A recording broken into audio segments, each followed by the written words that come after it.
For Palestinians, today is Nakba Day. It means catastrophe and marks the day Israel was born. Next, Israeli Arab MP Ahmad Tibi gives us his view on how to bridge the divisions in the country.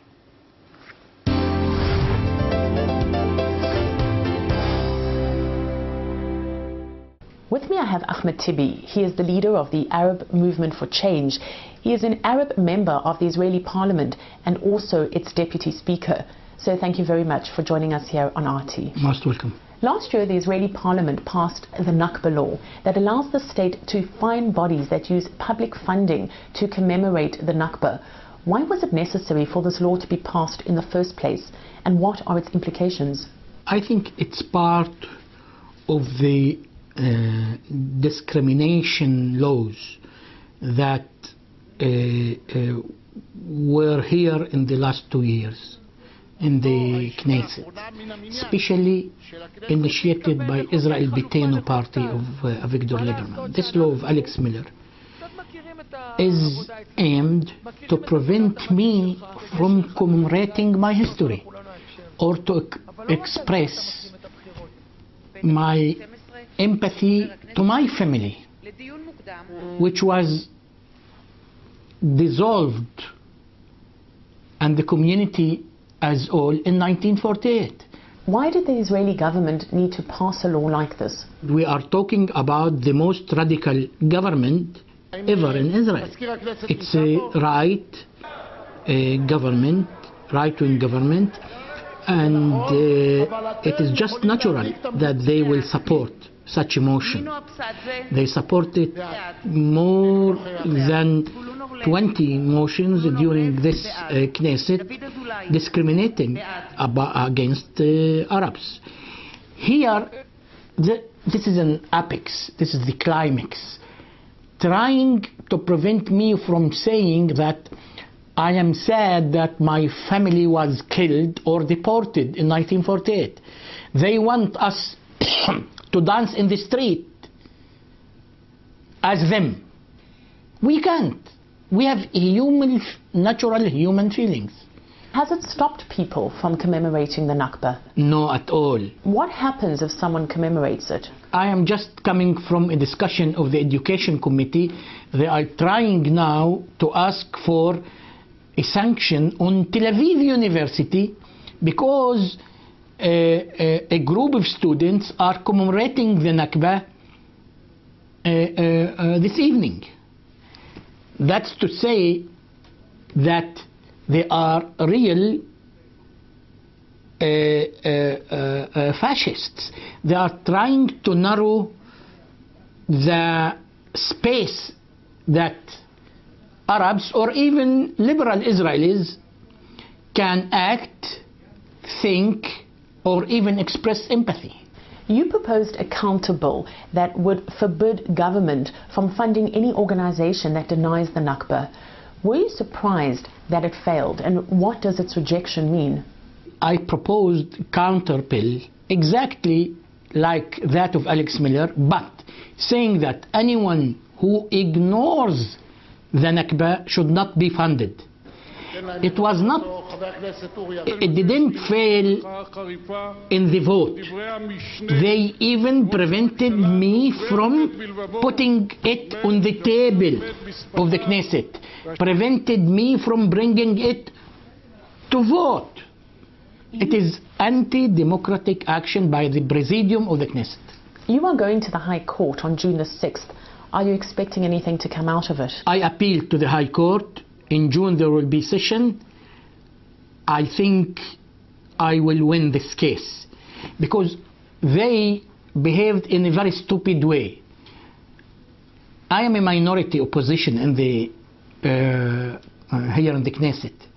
By preventing me from even bringing it here, they focused the lights and the news in my motion. It is in the news. We want it to be in the news.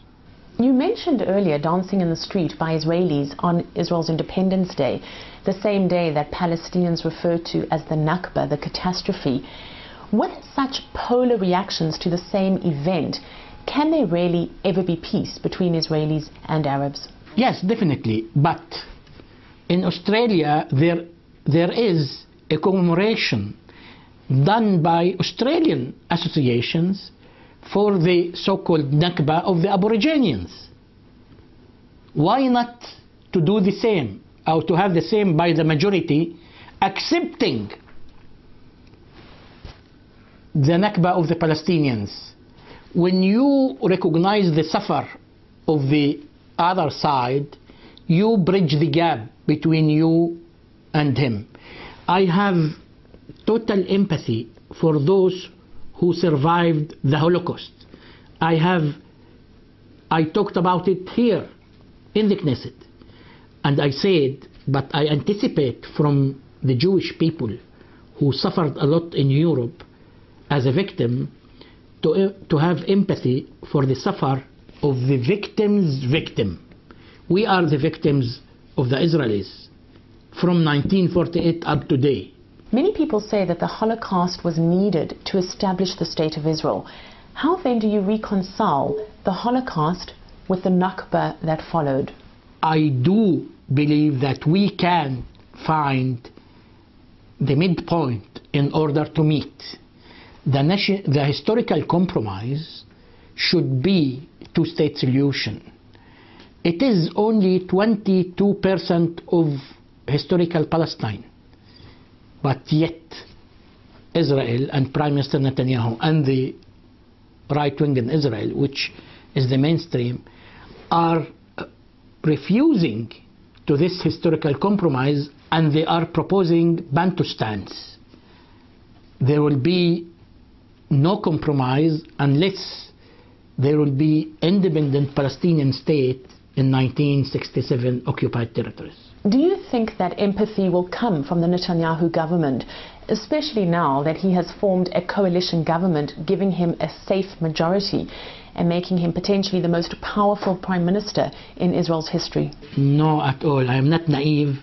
There will be no change in the policy of the Israeli government even after Mufaz got in to the coalition.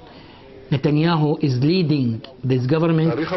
He dictates and he decides about the Israeli-Palestinian track, and according to the letter he sent to President Mahmoud Abbas, no change in his positions, and there will be no dramatic developments in the Israeli-Palestinian track.